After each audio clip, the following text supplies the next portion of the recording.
So I thought I would start with the different kinds of angels. There are 9 hierarchies of angels. The first 3 are the seraphim, cherubim, and the thrones. Those angels are the ones that are closest to God. And in fact, seraphim are so close to God that they are on fire with God and with God's love. And I just love that. It just makes me really feel good inside when I think about that. There are also the dominions, the virtues and powers. My understanding is that those are the angels that kind of keep the universe running. We have these angels called principalities. Those are the angels that take care of the planets. And then we have our archangels and just regular angels, which are the ones that we mostly get to deal with here on Earth. But there are other cultures that have angel-like beings. The Dakini of the Tibetans, they have wonderful beings called Dakinis. Native Americans call them skywalkers. We have our guardian angels, which are assigned to us at birth and stay with us for our whole life. Some people call them celestial beings, divine messengers. In India, they would call them devas. In Japanese Buddhism, they're either called kami or tenin. And then we also have the Elohim, which is how a lot of Judaism and Christianity and even in Islam, we talk about angels. So angels are definitely something that transcends a lot of different cultures, not just Christianity.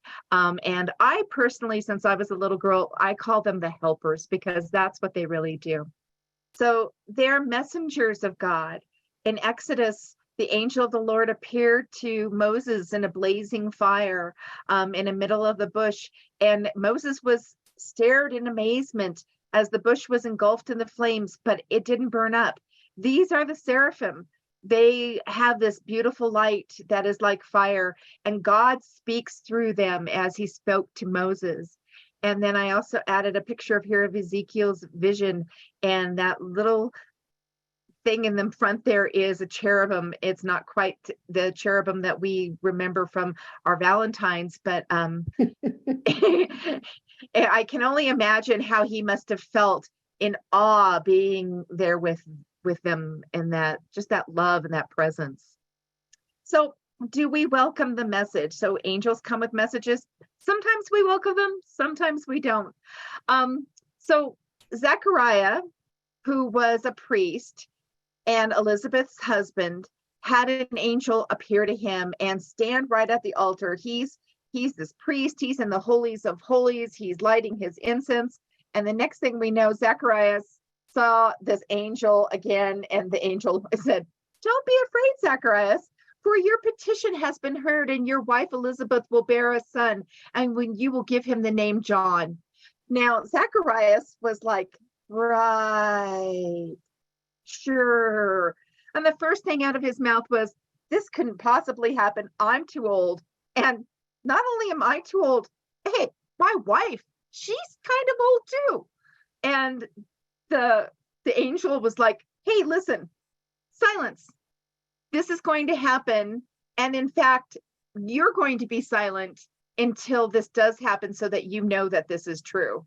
So after his service, where he wasn't able to talk, he goes back to his home and tells Elizabeth about this. And she's actually shamed about this at first, because she's like, how could this happen? How could I be pregnant? I'm kind of old. This is really like crazy. But then what happens is Mary comes to visit her. And when this happens, John, the baby inside her, jumps for joy. And she yells out, "Blessed art thou among women, and blessed is the fruit of thy womb," because she knew in that moment that the child that she was carrying had this connection with the child that Mary was connection, because they were both filled with the Holy Spirit. And when they came together, that the babies jumped with joy. So God opens our eyes to behold angels when it serves this purpose. So again, seraphim angels are on fire with the love of God. And I love that. I love that, because are we on fire for God? And Psalm 104:4 says, "O Lord, my God, who makes his angel spirits his ministers a flame of fire. Again, where are we on fire? And I love what Padre said about the ears burning, because I do believe that there are times where we get these prickles of God bumps, or just that heat that comes in, that lets us know that the angels are there and they're working with us and through us. So the most incredible things about angel miracles is that they happen, and they happen, and they happen, and they happen. And we just need to be looking for them, because sometimes they're big miracles, like not hitting the tree. And then sometimes they're little miracles, like Ryan with his kid that he mentored, that I'm sure that, the time that he spent with him just seemed like little things at the time, but it really made a huge impact in his life. And we don't know how those impacts are going to be. And there's ways that we can make those miracles happen. And the biggest way is by using prayer. Connect to that prayer field. That person who's walking in front of, like you're in your car and they're in the crosswalk. Pray for them. The person that you see in the elevator, or the checkout clerk at the grocery store. I mean, especially right now, any of the clerks that are working, it's Christmas, there's a lot of stuff going on. It is a hard time in the retail business. Say a little prayer for them, give them a smile, be that earth angel to them, because that's what we're here for. God commanded us to be here and bring this presence in. And sometimes you need to kind of have that, like, how do you know an angel has been here? Well, one of the things is they send you feathers. If you've ever found a feather in a place where it's like, where did this come from? That's an angel just saying, hey, I've been here. Other ways that angels come are pennies, pennies from heaven. And there's this thing where I get ringing in my ear. I know some people call it tinnitus, but I really don't think it is that. What I think it is the angels, at least for me, I believe it's the angels talking to me. So when I get that ringing in my ear, I always stop, because I know that I'm getting some type of download.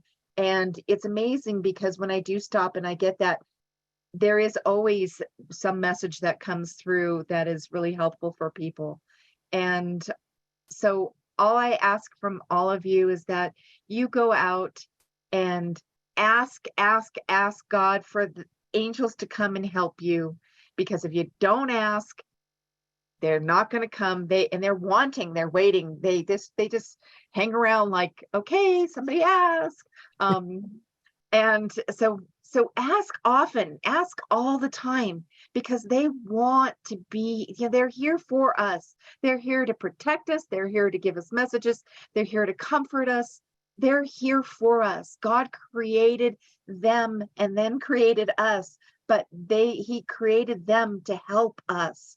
And that's why they're here. They're helpers. And we can use their help as little or as much as we choose. All we got to do is ask. And so remember that those angel feathers, that they are blessings to remind you they are here. Those tones are here to remind you. And that each individual that you look at has that angel with them or inside them, and to acknowledge that light within them. And I hope you all find that angel fire inside of you.